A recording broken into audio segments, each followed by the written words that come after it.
Indiana Fever, they can't seem to do nothing right at this second.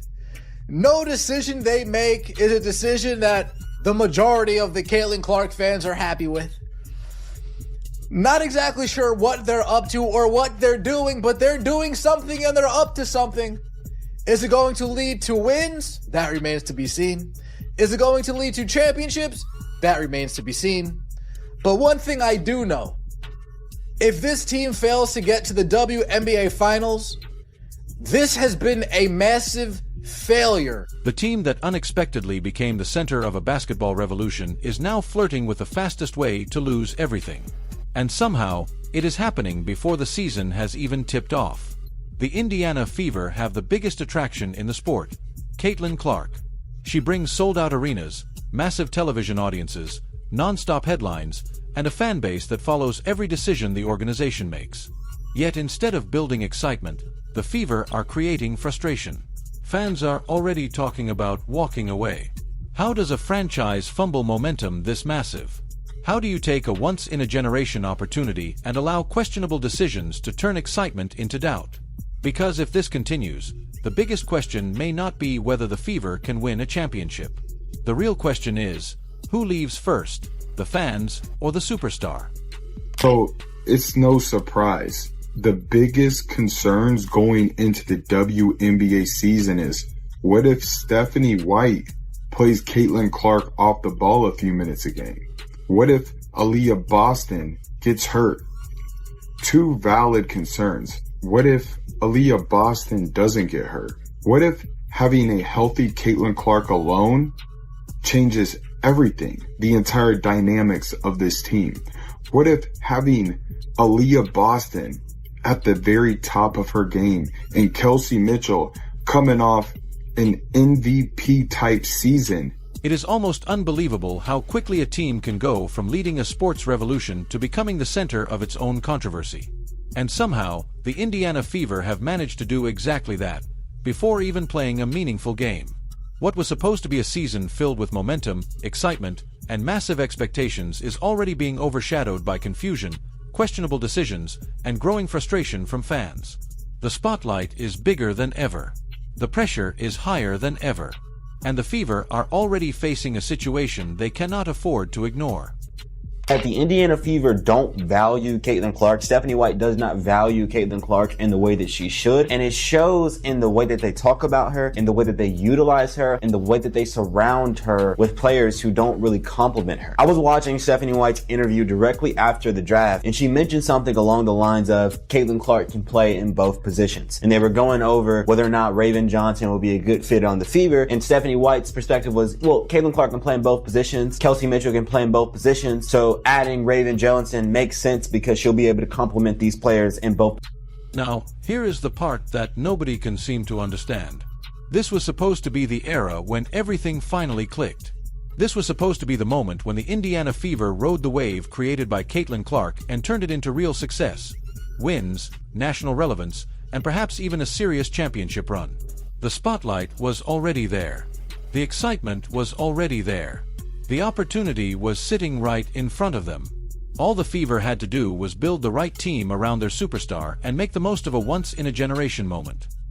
Questioning the draft picks. So you're mad that fans, you're essentially saying, yo, the fans have been complaining about the draft picks, complaining about the players, complaining about Caitlin Clark's role on the ball, off the ball, all of this stuff. No, at the end of the day, we are consumers. We are the consumers. Okay, and this is the whole thing we're gonna get into with Erica Wheeler too, coming at the fans, because everybody's out of pocket right now. But this Lynn Dunn thing is spooky because at the end of the day, we thought Lynn Dunn was coming back down to hover over Stephanie White to make sure things were being done right by Caitlin Clark. But instead, what fans are watching unfold feels less like a master plan and more like someone repeatedly pressing the wrong buttons, hoping nobody notices. But people are noticing. The frustration is growing, the questions are getting louder, and every questionable decision is putting more pressure on the franchise. Because the expectations were never subtle. With Caitlin Clark on the roster, the Fever were not expected to simply exist or slowly rebuild. They were expected to compete, improve quickly, and prove that they could turn historic attention into real success. That's the same thing we said. I don't know why y'all walking around with y'all nose in the earth like the feelings ain't mutual. Because they are. Do you really think any Indiana Caitlin Clark fan, Indiana Fever fan, do you think that we wanted her? No. But guess what? We in this situation now that 9 times out of 10, we not going to get rid of. So we got to stick it out together. We got to put the differences aside. When Caitlin Clark entered the league, she did not just bring talent, she brought attention. She brought headlines, sold-out arenas, skyrocketing merchandise sales, and a level of visibility the WNBA had been chasing for years. The ripple effect was immediate. Ticket prices surged, broadcasts drew new audiences, and suddenly the Indiana Fever were no longer just another rebuilding team. They became the team everyone was watching. That kind of spotlight comes with pressure, but it also comes with a simple responsibility. When you have the biggest star in the league, you build around her properly. You maximize the moment. You do not fumble it. And yet, here we are.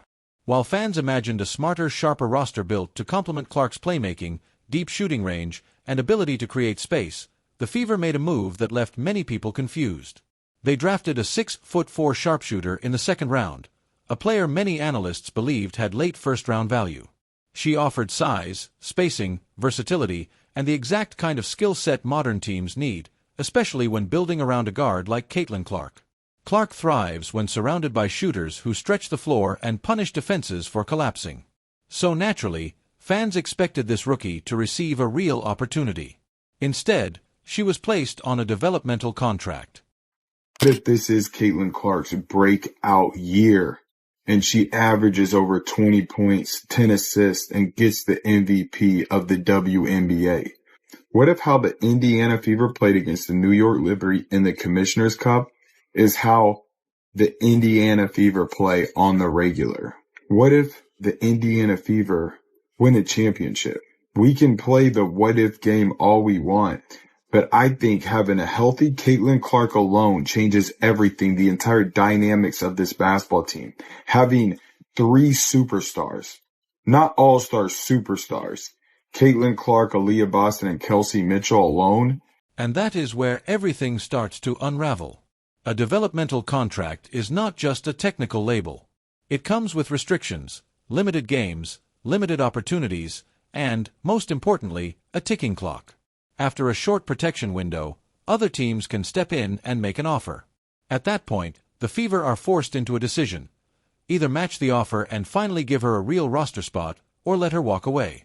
And that raises the obvious question fans cannot stop asking. If the Fever may have to place her on the active roster anyway, why not do it now? That question has been echoing across social media, fan forums, and comment sections, growing louder with every passing hour. Because from the outside, this does not look like patience or long-term planning. It looks like hesitation. And this is not happening in a vacuum. At the same time, the Fever continue stacking guards and adding depth to positions that already feel crowded, while seemingly overlooking major needs for size, shooting, and versatility in the frontcourt. That creates a roster imbalance that is difficult to justify, especially when the possible solution appears to be sitting right there, waiting for an opportunity that never seems to come. And that is where the conversation shifts from frustration to something much more serious. It looks like she's coming at the fans now. And this is crazy. This is absolutely crazy, man. So it's just gotten to a point where it's almost like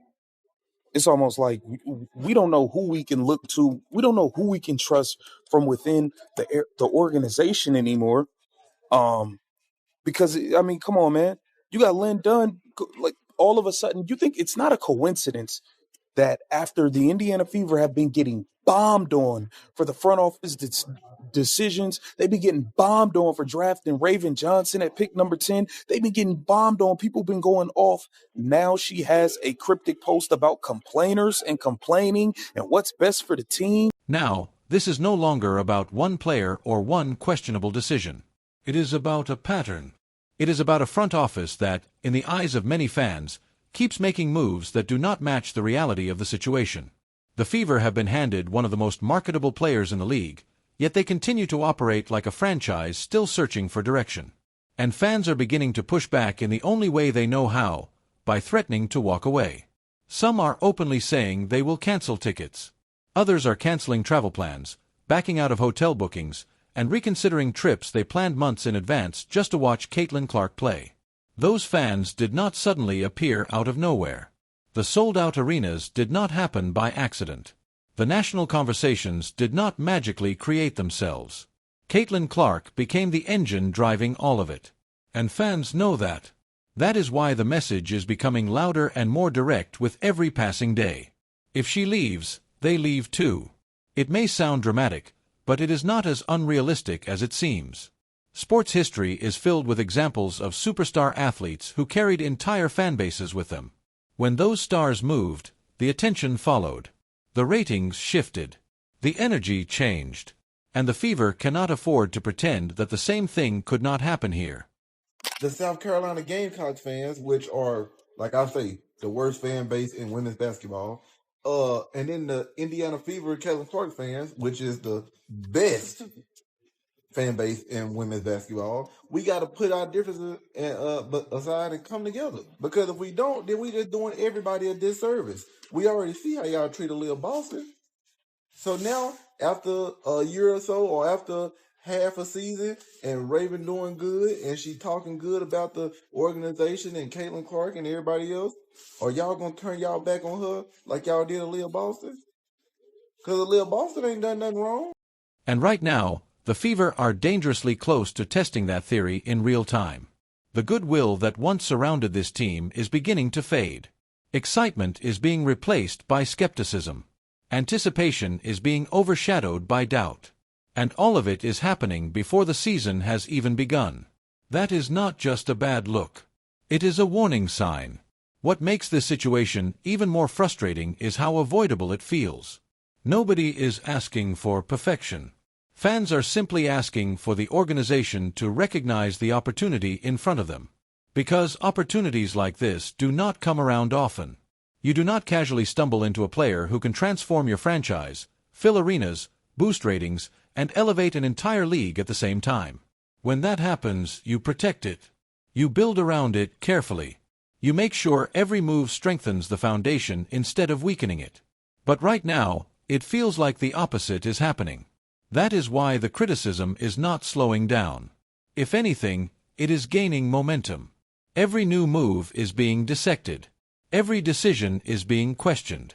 And every misstep, no matter how small, is being magnified under the spotlight that Caitlin Clark herself helped create. That is the strange irony of it all.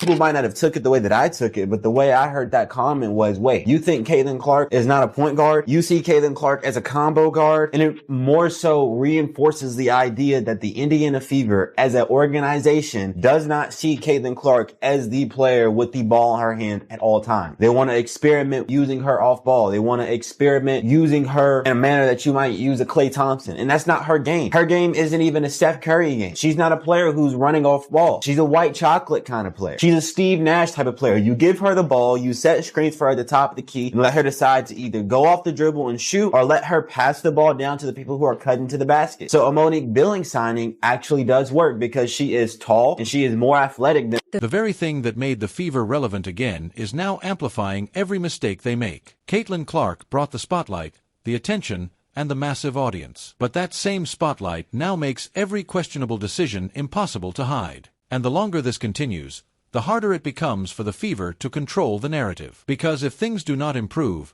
the backlash will not just be loud. It will be relentless. The Fever had a chance to be at the center of the league's growth. They had an opportunity to turn historic attention into long-term success. Instead, they are now at the center of a controversy. And the clock is ticking. The season is coming. Whether the roster makes sense or not, the games will be played, the results will speak, and all the questions surrounding this team will eventually have answers. But if those answers are not good enough, the consequences will not be measured only in wins and losses. They will be measured in attention, ticket sales, ratings, and fan loyalty. Because the same fans who helped build this moment may not hesitate to follow Caitlin Clark somewhere else. And if that happens, the Fever will finally understand what they had, and what they allowed to slip away.